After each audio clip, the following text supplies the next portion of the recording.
Welcome back. So in this video, we're going to talk about titles, headlines, and all the different HTML visual tags that are out there. All right, so let's get started with really the core. We want to give a title to our page, and in the meantime, I've opened up a new lesson 3 document, got that page up on our browser, and I've even opened up our zerotogeek.com catalog where you'll find over 100 courses or over 100 hours of training in programming in general, which obviously I hope you check out.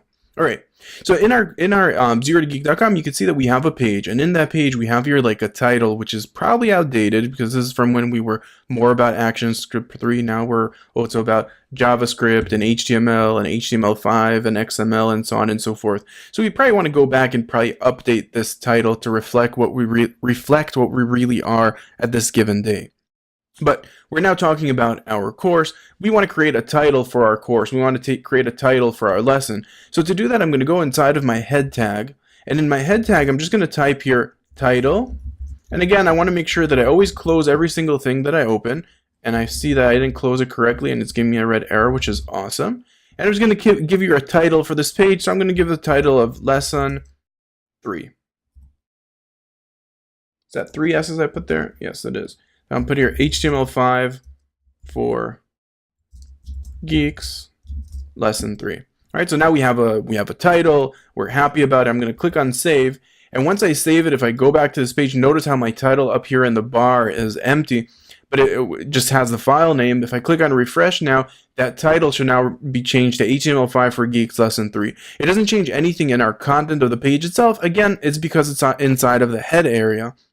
But it absolutely changes completely the actual page itself, the headline of the page, the actual title of the page, which, by the way, is what search engines would see. So if you're a search engine and you go on to Google and you search for, let's say, Zero to Geek, for example, and you'll look at one of the results, you'll see that in the results itself, you have the title, Zero to Geek, and you have some content. But as you go deeper into the pages, you'll see Zero to Geek training on Twitter. This is the actual title of us on Twitter. So for example, our Everything Nice on YouTube, which is our title on YouTube, our Zero to Geek XML training, which is one of our blog posts, and so on and so forth. All right, so let's get back into working. So I'm going to go back into the page. We've seen how titles work. It's time for us to actually add some content into our page. So to do that, I'm just going to grab this headline that I have here, Welcome to Zero to Geek. I'm just going to copy it. I'm going to paste it right into our browser. I'm going to click on New Line, and I'm also going to copy this paragraph we have here. I'm going to copy that and put that right inside of our page. And notice how there's no line breaks, there's no nothing. That's fine. I'm just going to put that content the way it is. So now if I save this and I go to the browser, no need to show you again. The line breaks that I'm making mean nothing. So if I wanted just to make it easier for me to see, I could break a line here and break a line here. It absolutely doesn't matter because HTML ignores line breaks. So if I go into the page and I click on refresh, we're going to see this whole thing bundled up and piled up together. It absolutely doesn't matter. So how do we make it matter? We want to tell HTML that everything here is a title. Everything here is a headline. And it's actually, what headline is it? It's a headline H1. Why H1? Because headlines could be between H1 to H6. And literally H stands for headline. And what we're actually saying that this is the most important headline in the page. Now, if we had other headlines, so for example, maybe we also have our courses, which is a lower priority headline, we might have your also courses. So let me put that in. So maybe we have an H2, which is in a lower priority. And it's really important, sorry, not H3, H2. Oopsie. And in H2, this one is going to be courses. And how about we create another headline? So maybe there'll be some links to courses here, or a bit of info on what courses are. And maybe we also want to split down also to, let's say, JavaScript courses and HTML courses and Flash courses, which we have abundance of in our site. So we wouldn't put here an H1 tag. You don't pick the tag itself based on the size of it, because that you control in CSS. We're going to look at how you control those basic things in CSS even in this title. All right, but before we talk about that, we want to pick our titles based on importance. So the most important thing is the welcoming to the site. This is the title of the page itself. The secondary title for us is the actual courses. The next title below that is probably going to be our H3, and in our H3 we might have here even a couple of them. So I'm going to copy that and maybe paste it into a couple of lines. One of them is going to be HTML and HTML5, and another one might be JavaScript, and another one might be Flash and ActionScript. All right, so those are the titles that we have, and inside of here we probably would list out the different titles that we have. We're not going to do that at the moment. We'll do that at TBD to put here some links. We're going to have here a TBD to put here some links, and we're going to have a TBD here to put in some links. Now, not every HTML and not every copy inside of HTML has to be wrapped inside of a tag, because don't forget, if I ask you this question, TBD, and what is it, to whom does it belong? Right? It looks like a free range element, but no, nothing is free range. The TBD is owned by the body. So any properties the body has would be the properties that this text has. So when you learn how to work with CSS, which we'll take a very small gander at it really soon, when we modify and say, hey, anything in the body should be 12, let's say the size of the font, then this copy would be 12. But that size 12 doesn't mean that it's going to affect the H1, because the H1 has its own properties, and if we wanted to change them, we would want to address them directly. So it's kind of like a, if you don't have any properties, then you're going to take whoever's above you that gave you those properties. It's kind of like a catch-all. If I don't know what size my font is, I'm going to ask my parent. So if my H3 doesn't know what size it would be, then it would ask the body, but the H3 has a size property, so if we wanted to change it, we would have to literally change it directly to it and say, hey, no, you H3, you're not going to be that size, you're going to be a different size, and we're going to look at that really shortly. I just want to wrap up a couple of more topics before we continue. So I'm going to save this, and I just want us to take a peek at this so we can see how our page is starting to formulate. And you can see we have here our H3, we have here our H2, and we have here our H3, 3, and 3, our headlines. And we could go all the way down to H6, but we're not going to do that. And don't jump from H1 to H6. Be very organized. And H1 is really the heart of the page itself. H2 is the subtopics of the page, and H3 are the subtopics of those subtopics.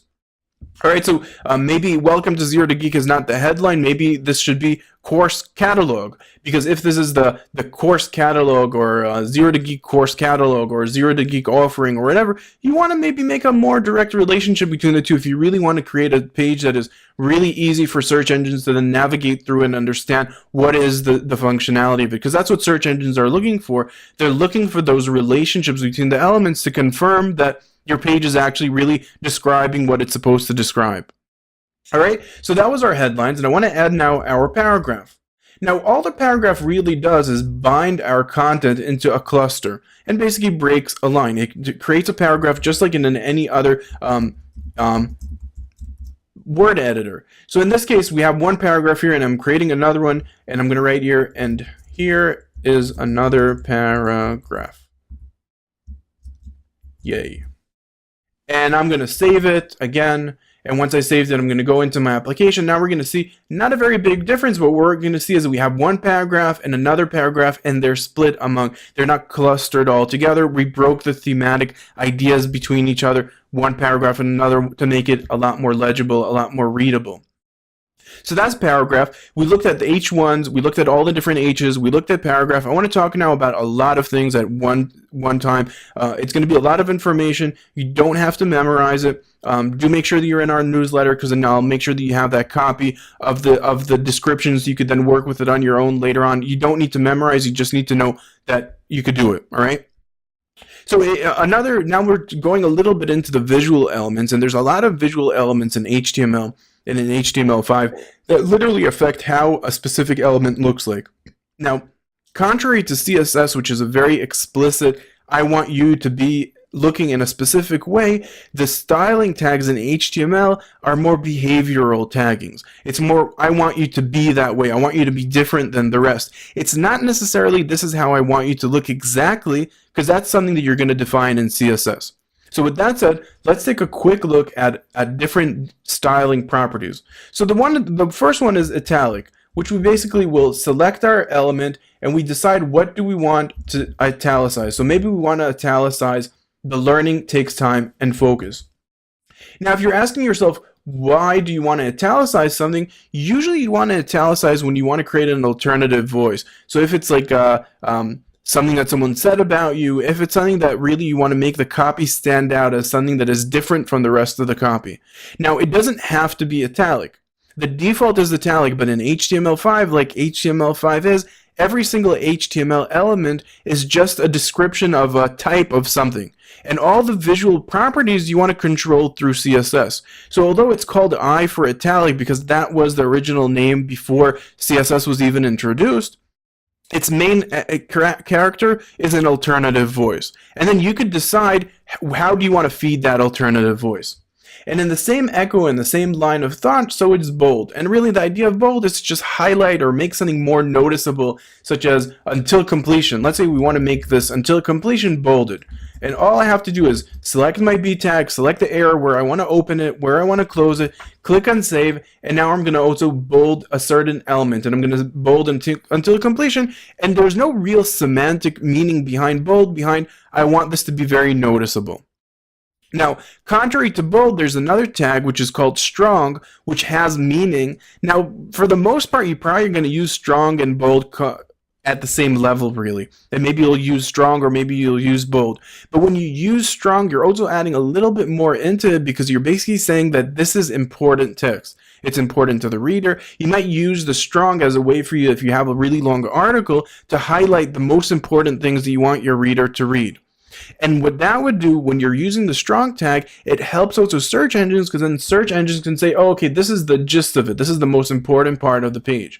So for example, maybe the most important part of the page is links to courses here, maybe, or a bit of info on what courses are. Let's say this is what is important to us. So I'm just going to create the strong tag and wrap it around and close that strong tag. And again, it's going to look really the same, but that is down to CSS. So once we look into CSS, we can modify and change how we want the different elements that are strong or bold or whatever we want them to be to make them different. All right, so that's strong. And I'm just going to now continue a little bit faster. I want to look now at small, sub, and sup. Small basically enables me to create a subscript. So maybe, for example, let's say HTML5. Let's put here AKA JS, and maybe JavaScript. I want it to be small. And sorry for the barking dog in the background, if you hear him. If you don't, then sorry for saying sorry that you didn't hear that I said sorry, or something like that.